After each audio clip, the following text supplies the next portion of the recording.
Culture à présent avec le travail photographique de notre invitée Véronique Durruti. Merci madame d'être avec nous, vous qui exposez en ce moment à la Galerie Éphémère dans le 5e arrondissement de Paris. C'est un travail que vous avez commencé en 1986 et que vous enrichissez aujourd'hui encore au fur et à mesure de vos voyages à travers le monde. Le titre de cette exposition, c'est Lire dans le monde et écolier du monde, car lire et apprendre à lire, eh bien, vous vous êtes rendu compte que ça pouvait différer d'un pays à l'autre, suivant le support, l'environnement, même le contexte politique parfois.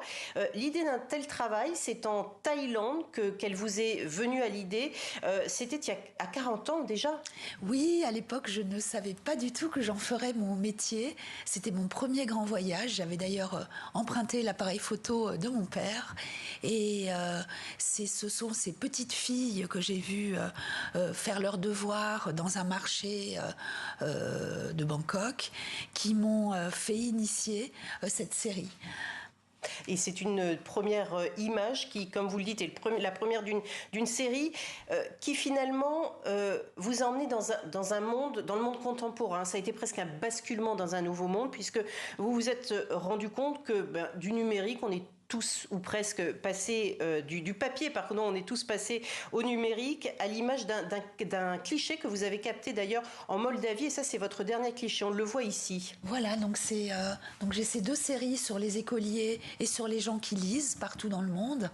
Et évidemment, quand j'ai commencé cette série, je l'ai sérieusement commencé au début des années 90.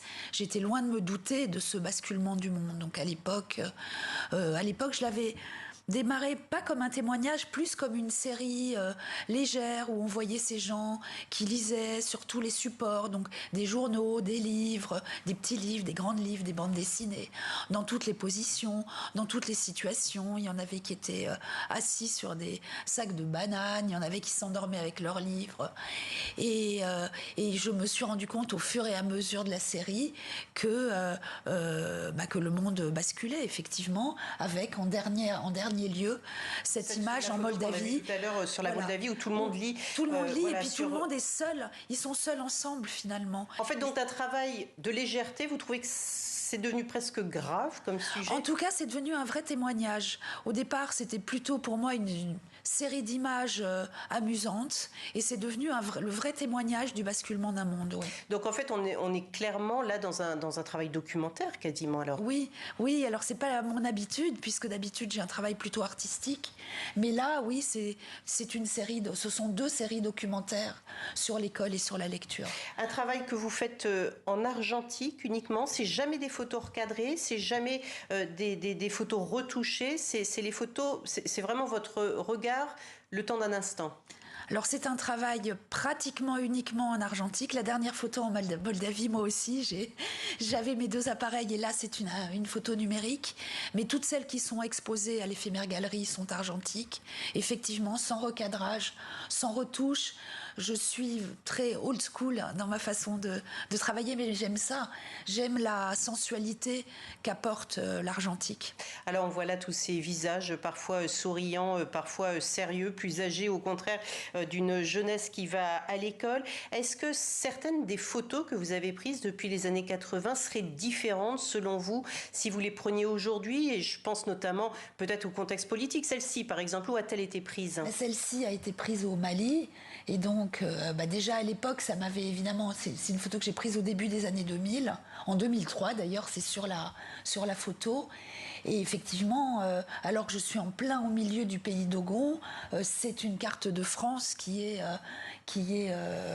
accrochée au mur avec les départements, enfin des choses qu'on ne faisait même plus et qu'on en France à l'époque. Et qu'on ne ferait peut-être plus aujourd'hui, qu'on ne ferait probablement plus aujourd'hui. Et ensuite, et après, la deuxième chose, c'est qu'aujourd'hui, je n'aurais pas une telle liberté pour aller me balader au Mali. Cette petite fille-là, c'est au Niger, je crois, oui. Ça, c'est au Niger. On est en quelle année, là? On est au début des années 2000, je dirais 2002, 2001, 2002. Et donc, ces petites filles, elles sortent de l'école, c'est une école coranique où elles apprennent à lire. Mais voilà, voilà, elles y sont et elles sont pas voilées et elles y sont en masse. Donc aujourd'hui, est-ce qu'elles y seraient? Est-ce qu'elles y seraient non voilées? Et surtout, est-ce que moi je pourrais faire cette photo-là? J'en suis pas du tout persuadée. Côté documentaire, effectivement, de votre travail, il y a un jeu de texture aussi. Je ne sais pas si on a celle de la Birmanie notamment, où on voit un homme lire. Voilà, celle-ci. J'ai trouvé ça. Il y a presque un parallèle entre ces poissons séchés, ouverts, presque comme la page de livre finalement, de ce Birman qui est en train de lire un livre. Exactement, c'est ça qui m'a parlé dans cette photo. C'est d'une part cette couleur monochrome où tout est couleur de papier vieilli, et puis ces poissons qui sont comme un livre ouvert, comme une double page de livre ouvert. Et puis il y a aussi beaucoup de jeux de lumière notamment. Il y a également une photo qui a été prise au Portugal. Ben, la voici justement. Cette femme... Alors, je ne sais pas si on voit bien. Que tient-elle? Un téléphone pour le coup. Elle tient un téléphone portable. Elle est légèrement recadrée là par l'écran de la télévision, mais elle tient un téléphone portable. Et effectivement, elle m'intéresse pour deux... Enfin, j'aime bien toutes les photos de la série, mais il y a deux choses. D'une part, le fait que cette photo dit vraiment que la photographie, c'est écrire avec la lumière. Photo, la lumière, écrire, graphie. Et puis... Merci. C'est une photo que j'ai faite c'est trop long. C'est une photo que j'ai faite en 2017 et c'est une femme un peu âgée. Et à l'époque, ça fait pourtant moins de 10 ans, à l'époque c'était encore étonnant qu'une femme âgée lise avec un portable. Et aujourd'hui c'est devenu complètement normal. Merci beaucoup Véronique Durruti, artiste photographe. Merci pour votre travail à voir à Paris en ce moment à la galerie Éphémère. Voilà.